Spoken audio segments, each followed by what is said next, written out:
What makes the Z-Man sandwich from Joe's KC the best sandwich in the world? Oh my God, it's just, there's something about it that is, it's perfect. It's a perfect sandwich. It's a perfect sandwich.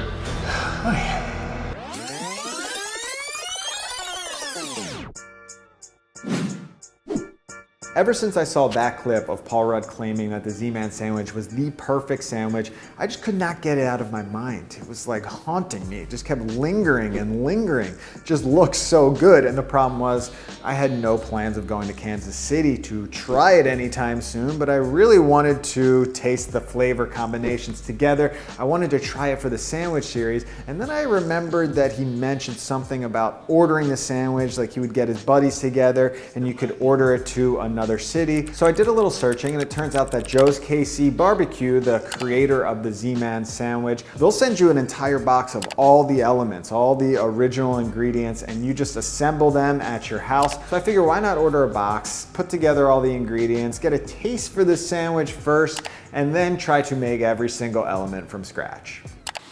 You've got mail.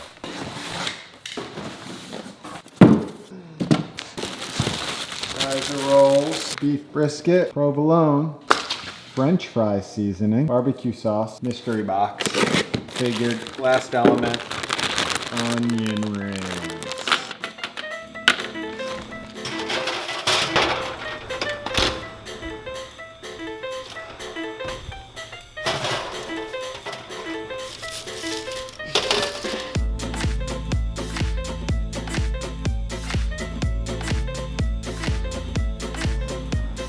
There it is, the Z-Man sandwich straight from Kansas City. Let's give it a try. I mean, this thing is delicious. It definitely has a fast food quality to it. It's very soft, it's super flavorful, easy to consume. But all the elements are definitely hitting, and the directions were great. It came together pretty easily. The barbecue sauce is incredible. I don't think there's any point of recreating this. I'm just gonna use the barbecue sauce. I'll also use the provolone cheese. I have a few extra slices, but I do have to say the brisket, although it's tasty, it has like a roast beef, like a smoked roast beef feel. It's very thin. It's not the smoked brisket that I expected, like a thicker cut. I guess that's their style, and also brisket is never gonna be as good when it's, you know, shipped across a bunch of states. But let's get into it. So the first element I want to create for this sandwich is the brisket because it's going to take the longest. And of course I don't have any smoking capabilities inside. So I'm going to call upon my friends at Chef Steps once again. You saw me use their indoor pastrami recipe in the pastrami versus the Montreal smoked meat episode of the sandwich series, but they do have a brisket recipe as well that's very similar, and it all starts with brining your brisket. So I bought about a 2-pound piece of brisket. It's just a small section of the brisket. Of course you can do the full piece with this recipe, no problem. And I'm gonna create a simple brine by just heating up some warm water, adding some salt and some sugar, and just dissolving that in the water and letting that liquid cool down. I put my piece of brisket into a container and poured over the cool brine on top of that. You just need enough brine to cover your brisket so it's completely submerged. And you can let that brine for up to a week, but this is a really small piece, so all I'm gonna need is a day or two of brining. So I just went to the market and picked up some liquid smoke and some smoked sea salt. I wanted to get the brine going as quick as possible because it needs maximum time. I'm gonna add a little bit of this to the brine, and I would have added this smoked sea salt right from the start, but I didn't have it and I don't wanna add any more salt. So I'm just gonna hold off on this until we do a rub for the brisket.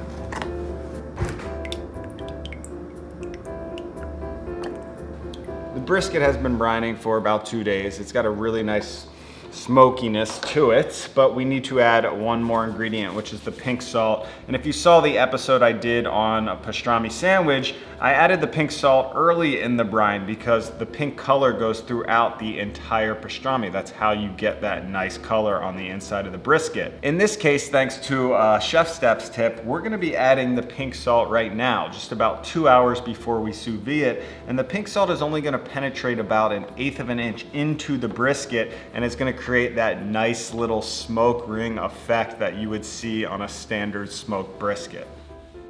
So while the brisket is brining, it's time to make some bread. And the bread they sent me that's traditional on the Z-Man sandwich is the Kaiser roll. This is the actual roll they sent, and you can tell it's a Kaiser because of that spiral design on top. And it's funny because I grew up on Kaiser rolls. And even though I've probably eaten thousands of these rolls in my life, one, I've never made them from scratch, and two, I have no idea where they come from and how they became so popular in the US. So I think it's time for a little history lesson.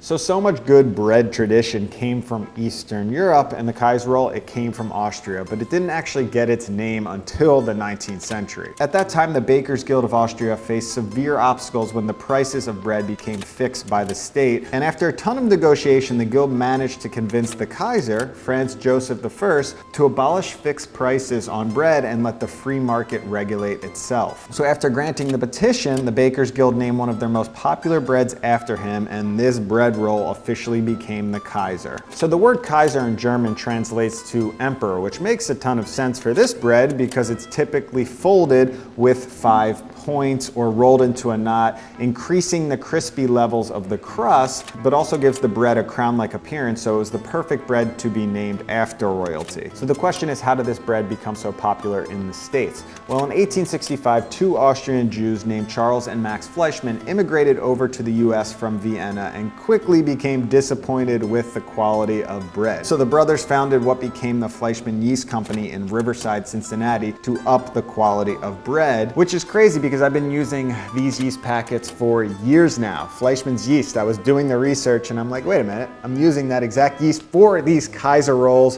which I found funny, but this is still the most popular yeast packet in the US today. So in 1876, at the World Fair in Philadelphia, the Fleischmann brothers sold the Kaiser roll along with other baked goods at their Vienna model bakery. And despite being an old world style bread, at that time the Fleischmann's bread represented the best in new dry yeast technology, and the shop gained a ton of popularity. And the Fleischmanns then went on to set up a permanent shop in Long Island, supplying yeast and recipes and even methods to bakers across the Northeast, which really sets up the roots of the Kaiser roll in the US, specifically the Northeast, which is where I grew up. Not only are people in the Northeast obsessed with sandwiches, but the Kaiser roll is definitely the roll of choice. Like any deli, any bodega, you're getting a Kaiser roll for the bread of your sandwich. So here's where things get very interesting. Since the Z-Man sandwich has only been around since 1997, that's when it was first created, I was trying to connect the Kaiser roll and smoked brisket because the sandwich takes advantage of both of those,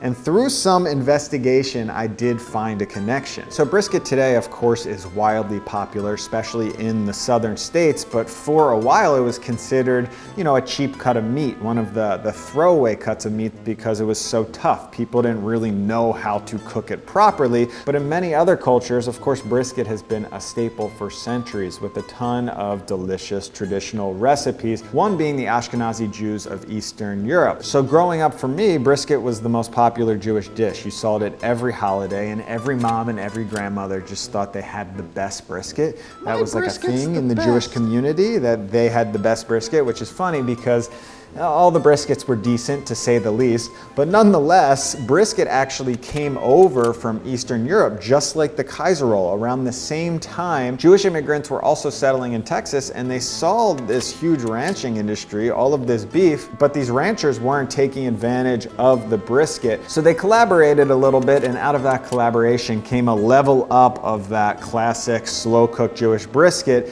into the traditional southern smoked brisket that you see today. So I thought it was pretty cool that if you trace the roots back, you have Jewish immigrants coming over from Eastern Europe in different areas of the US, bringing both the tradition of the Kaiser roll and the brisket, and then these two things somehow made their way together on the Z-Man sandwich in this beautiful connection. But that's probably more information than you'll ever need on a Kaiser roll, so let's actually make some bread.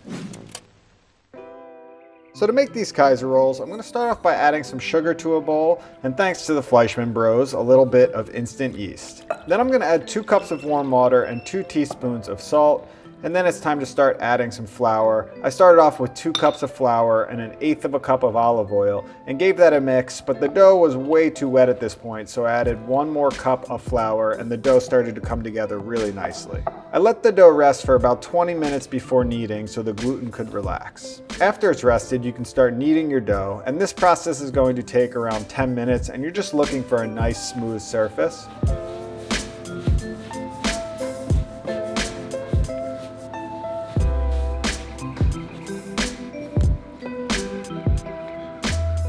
Now just form your dough into a ball and let it rise at room temperature for about 1 hour until it's doubled in size. Once your dough has rested, it's time to form the rolls. First I segmented and weighed out the dough to get even rolls. And I wanted to experiment with 2 different techniques for the Kaiser rolls. The first technique starts off by just creating nice tight round rolls like this. The second one is a knotted roll and starts off by pinching your dough segments and then in a swift rolling motion creating long dough rounds.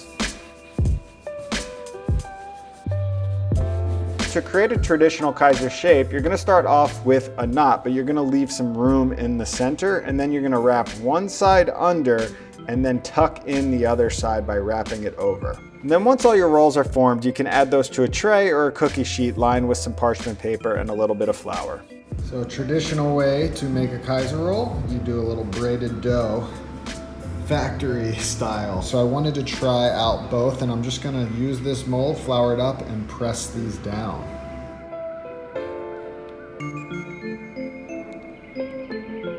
Oh yes, and I forgot to tell you, I just created this thing right here, my ultimate bread baking handbook, which has every single bread recipe from the entire sandwich series, all the first season, and all of the recipes from season 2 as well. So if you want the detailed bread recipes all in one place, click this link above for your free PDF. After I pressed a few of the Kaiser rolls, I brushed on some egg wash and hit a few with some sesame seeds. And you can see I added just a few ring molds around some of the rolls to get the dough to rise straight up, which I prefer for an optimal sandwich roll shape, but this step is completely optional. And then I let those proof for about an hour until they fluffed up a bit, and then they're ready to bake. So I preheated my Dutch oven to 390 degrees Fahrenheit and baked those for 10 minutes with the lid on.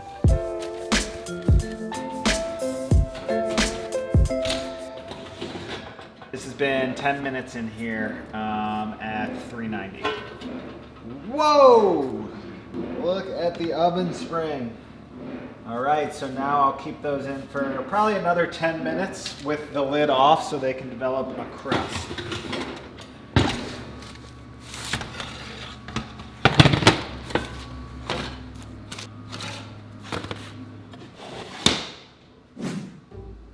While the pink salt is creating that smoke ring, we're gonna make a quick little glaze for the exterior, which is gonna add a layer of smokiness, and it's also going to help the spice mix stick to the brisket. The glaze is really simple, it's just 3 ingredients. I'm gonna add some molasses to a bowl, as well as some liquid aminos, or you can use soy sauce, and just a little bit of liquid smoke, and just give that a stir, and then once your brisket is done infusing with the pink salt, you can pat it dry and just start brushing on that glaze. Now you're ready to sous vide, so I'm gonna vacuum seal my brisket, get a big pot of water on, and just set that thing for 155 degrees for 24 hours. Drop the brisket in and just set it and forget it. The next day you can take out your brisket, remove it from the bag, dump off all that water, and just give it another glaze with that mixture, and then you can sprinkle on your spice mix. All right, here's my beautiful spice mix. We've got brown sugar, onion powder, garlic powder, smoked paprika, mustard powder, smoked salt, a little bit of chili, and then fresh cracked pepper in the middle. Kumbaya.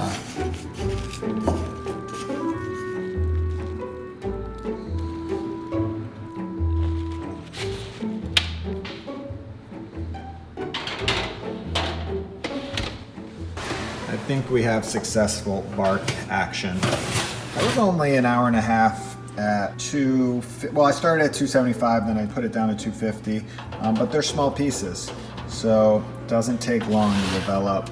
Look at that. Looks like a smoked brisket. Smells like one too.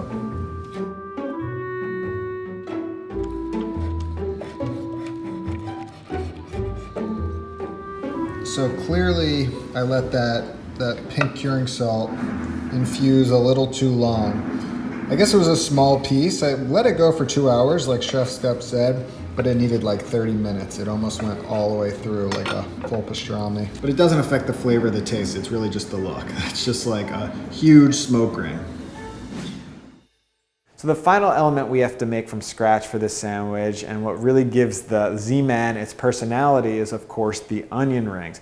Typically a side you see all over the US, especially in barbecue, but Joe's KC decided, let's throw it on the sandwich, and to me, that's what I love about sandwiches. There's so much opportunity for creativity, for uniqueness. A sandwich is your own art form, and Joe's realized that by adding that onion ring, one, you get that caramelized onion flavor, but you also get that layer of texture on your sandwich. And texture on a sandwich is something I really appreciate coming from a kid who, you know, used to put potato chips on a sandwich. It's just another way to add some crunch. For the onion rings, I'm gonna take out a medium-sized bowl. I'm gonna add 1 cup of flour.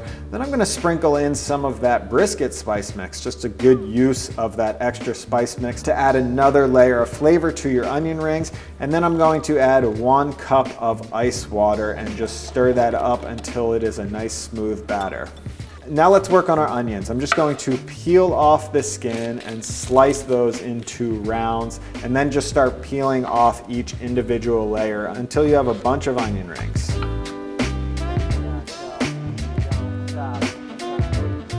So we've got a 2-part breading here. First, we're gonna dip the onion ring right into the batter, and then it goes straight into some panko breadcrumbs, and then you can just pop those onto a wire rack until you're ready to fry them.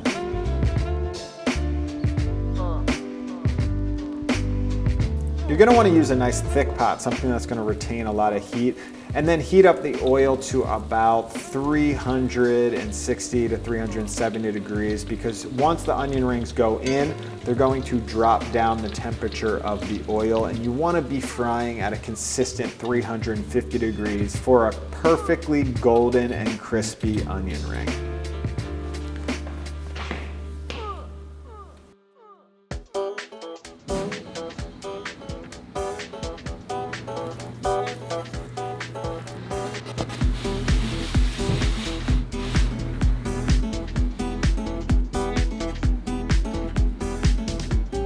So I normally would throw this in the broiler, but there we go. But I don't feel like putting this sandwich into the oven again. Oh yeah.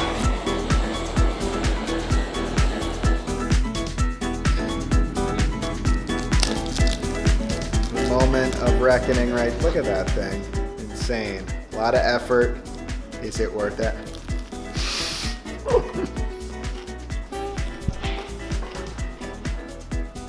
Wow.